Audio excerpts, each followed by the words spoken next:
Salut à tous et bienvenue chez les Vaillants Doctorants. Ici, nous voyons des méthodes pratiques à appliquer pour passer une bonne thèse, pour avoir une belle expérience de thèse.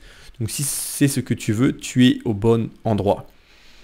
Dans cette vidéo, nous allons voir une erreur que beaucoup de doctorants font. C'est une erreur fondamentale que chaque doctorant fait et nous allons voir comment la surmonter. Je vais t'expliquer dans cette vidéo comment j'ai vécu cette erreur et comment j'ai réussi à me recentrer après l'avoir faite.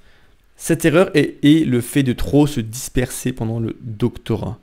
C'est de partir dans beaucoup de directions. C'est de ne pas se concentrer sur ce qui est essentiel. Lorsque je faisais des interviews de professeurs, un professeur m'a dit ça clairement. Une erreur que je vois beaucoup de mes doctorants faire est qu'ils se dispersent trop. Et je vais t'expliquer pourquoi. D'un côté, ça peut être une très bonne chose, mais pourquoi d'un autre côté, ça peut être une chose un peu handicapante qui te ralentit et qui fait que tu ne termineras jamais certains projets de ta thèse. J'aimerais dans un premier temps te prendre avec moi à la fin de ma seconde année de thèse. J'avais fait une Gantt chart pour avoir une idée de ma thèse et j'y reviendrai plus tard dans la vidéo. Mais à la fin de ma seconde année de thèse, je regardais les projets que je voulais accomplir, ce que je voulais encore faire. Donc si tu regardes, on était à peu près à ce niveau-là. Juin-juillet 2022, il me restait un an pour terminer ma thèse. Donc d'un côté, j'avais déjà publié 3 articles scientifiques, donc tant mieux, ça avance. Cependant, il me restait 3 articles, 3 projets à compléter. J'avais déjà collecté les datas, donc il ne me restait plus qu'à analyser le projet et à le publier. Ensuite, j'avais en projet de faire un projet clinique. Donc ça me semblait excitant d'avoir un vrai projet clinique parce que ma thèse était pré-clinique. Et pendant ma thèse, je voulais la rendre concrète et ancrée dans le réel. Et du coup, j'étais toujours en contact avec des psychiatres et des chercheurs cliniciens pour justement qu'ils puissent m'aider à avoir le projet le plus concret possible et le plus utile possible pour ce domaine. Et du coup, la professeure m'avait suggéré de participer à un de ces projets. J'avais aussi 2 autres projets que je voulais faire qui étaient un peu une continuation de ces projets-là. Et en plus de cela, je voulais partir en Nouvelle-Zélande pendant 4 mois pour faire un projet de recherche. Parce que, en fait, pendant ces 2 ans, ces 2 années précédentes, j'ai essayé de faire envoyer des rats qui étaient en Nouvelle-Zélande aux Pays-Bas, mais à cause du Covid, etc., c'était très compliqué. Et finalement, je me disais que je pouvais, au lieu de faire venir les rats ici, je pouvais simplement m'envoyer là-bas. Et cette idée, elle m'est venue lors d'une pause café avec une doctorante. On discutait, et je lui explique tout cela, et elle m'expliquait qu'elle voulait partir faire un projet de stage aux USA. Et à ce moment-là, j'ai eu une connexion qui m'a fait, en fait, si je veux, je peux partir en Nouvelle-Zélande pour faire mon projet avec mes rats. Puis j'en ai discuté avec mes superviseurs et ils étaient OK. Et comme ma thèse se passait bien et que j'avais 3 ans et que là c'était ma dernière année, il fallait être sûr que je puisse tout compléter. Et peut-être partir en Nouvelle-Zélande n'était pas une bonne idée. C'est pour ça que c'est toujours utile de discuter ça avec les personnes travaillant avec toi. Mais du coup voilà, j'avais ces 3 projets à terminer, mon projet clinique, 2 projets que je voulais commencer et mon projet en Nouvelle-Zélande. Et à force de discuter avec mes superviseurs de thèse, mes promoteurs de thèse et avec mes collègues, etc., je me suis rendu compte que si je ne pourrais pas tout faire pendant l'année. Juste ça prenait 4 mois à temps complet. Le projet clinique, en théorie, on m'avait dit qu'il prendrait environ 5 mois à temps complet. Donc juste ces 2 projets-là prendraient déjà toute mon année. Mais est-ce que ça voudrait dire que je ne pourrais pas compléter ces projets-là et faire cela aussi? Donc ça semblait peut-être trop de choses. Et je voyais beaucoup de doctorants faire de même. Et cette image m'avait bien fait rire, c'est que beaucoup de doctorants font cela, elle fait sourire cette image, mais c'est vraiment ce qui se passe. Article 1 inachevé, article inachevé 2, article inachevé de 2023, de 2024, mais tu as une nouvelle idée d'article en 2025, une nouvelle idée de projet, et du coup tu fonces, tu jettes dessus, alors que d'un autre côté tu as plein de boucles ouvertes dans le cerveau, tu as plein d'idées en cours, plein de choses que tu voudrais faire, que tu as commencé. Mais à force de les commencer et de ne pas avancer dessus, ou elles commencent à prendre la poussière un peu, elles te donnent des maux de tête, et du coup tu ne les complètes pas parce que c'est peut-être plus facile de faire une autre idée de projet, de commencer quelque chose de nouveau. Il y a d'autres raisons qui pourraient expliquer pourquoi tu ne voudrais pas faire, tu voudrais ne pas terminer les projets d'avant et avancer. Tu peux être juste passionné, curieux et enthousiaste par rapport à tes idées. Tu vois, le projet passé, c'est un projet qui est plus ou moins terminé dans ton esprit, même si tu dois le compléter, le fignoler, le rendre beau. Tu as envie de passer à autre chose, tu as envie d'avancer.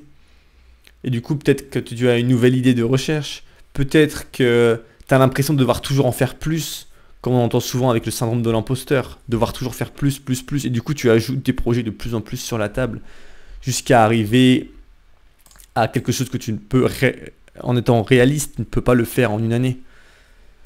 Donc, et c'est aussi peut-être, c'est ça, la nouveauté qui est excitante. Et du coup, tu te retrouves à avoir énormément de projets à faire pendant ta thèse, mais à ne pas avoir la capacité de faire tous ces projets. Et c'est peut-être dommage. C'est dommage.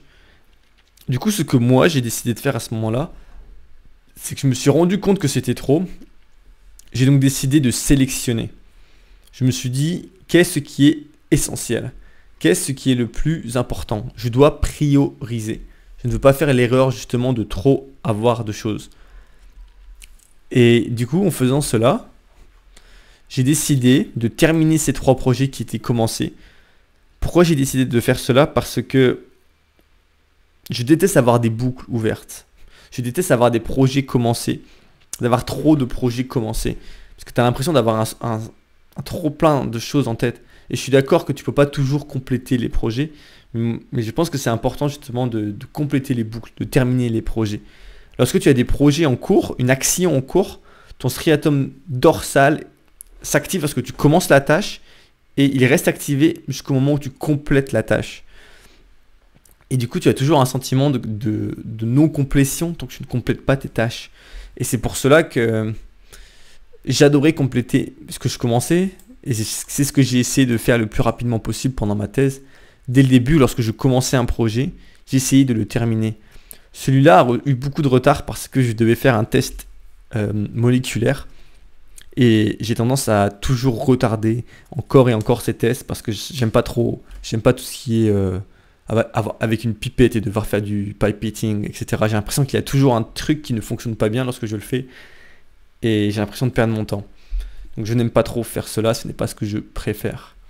Et les 2 autres projets, je devais les terminer. Et du coup, j'ai décidé de supprimer le projet clinique parce que peut-être que j'aurais dû le faire, j'aurais vraiment adoré. Mais c'était trop. J'ai aussi dû supprimer ces 2 projets-là et j'ai décidé de partir en Nouvelle-Zélande pour faire ce projet. Ce qui est vraiment satisfaisant lorsque tu termines un projet, c'est que d'un côté, tu as un boost parce que tu viens de terminer, de compléter quelque chose. En plus de cela, tu as l'impression d'avancer et tu as de l'énergie en plus pour les projets d'après. Mais en même temps, tu fais un pas concret sur ta thèse. Et ça évite d'avoir des projets qui finissent au grenier lorsque tu termines ta thèse et que tu ne les finis jamais. Il y a énormément de chercheurs, de doctorants qui commencent plein de projets pendant leur thèse et ne les complètent pas. Et n'ont plus le temps après parce qu'ils font autre chose. Ils font peut-être un postdoc ou ils sont partis dans le monde du secteur du privé, ou ils ont totalement arrêté la recherche, ou ils ont décidé de faire autre chose, ou ils ont juste plus le temps, ils n'ont plus l'intérêt à compléter ce projet, ou ces projets passés. Et c'est dommage. Peut-être que ce serait mieux, que la meilleure stratégie serait justement d'essayer de tout compléter avant la thèse. Mais du coup, comment faire cela? Bien, je vais te proposer de faire une Gantt chart. Donc le jour où tu commences ta thèse, je l'ai faite lorsque j'ai commencé mon doctorat. Donc on disait qu'on va commencer notre thèse, dans mon cas c'était en septembre 2020. Et tu te dis quand est-ce que mon contrat se termine? Dans mon cas c'était un contrat de 3 années. Et du coup je me dis quand est-ce que je veux avoir soumis ma thèse pour qu'elle puisse être évaluée. Et du coup je me disais ok j'ai envie de l'avoir soumise en juillet, août. Enfin je veux avoir terminé, je veux avoir soutenu ma thèse à ce moment. Parce que je ne voulais pas rédiger ma thèse après mon contrat doctoral. Ça ne me semblait pas être une bonne stratégie. Ce n'est pas ce que je voulais. Je voyais beaucoup de doctorants faire cela. Et ça ne me semblait pas être quelque chose que je voulais faire. Du coup, j'ai décidé cette date-là. Tu peux décider une autre date. C'est à toi de voir ce qui te convient le mieux. Et ensuite, j'ai regardé ce que je devais faire pour compléter mon doctorat. Je devais suivre certains cours. je devais faire au moins 4 projets. Je voulais faire une revue de la littérature pour mon projet, pour vraiment le prendre en main. Je voulais aussi participer à des conférences. Et au fur et à mesure du temps, j'ajoutais des projets. Et ensuite, j'essayais de voir si c'était réaliste ce que je voulais faire au niveau des cours et des projets de recherche.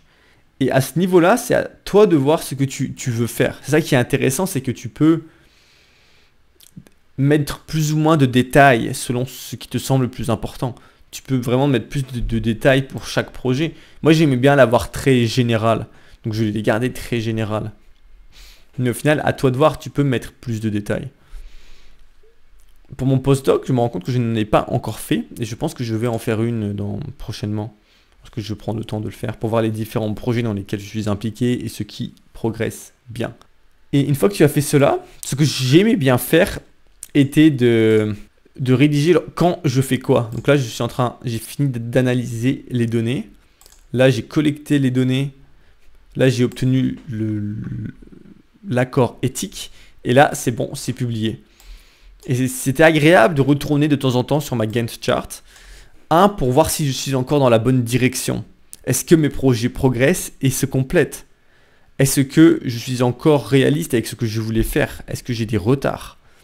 Et c'est agréable parce que de temps en temps, tu as peut-être un coup de mou ou quelque chose comme ça et que tu retournes et que tu vois que tu as déjà publié 3 articles et tu te dis c'est bien, on a déjà bien avancé ces projets-là, tout avance bien, j'ai encore du temps.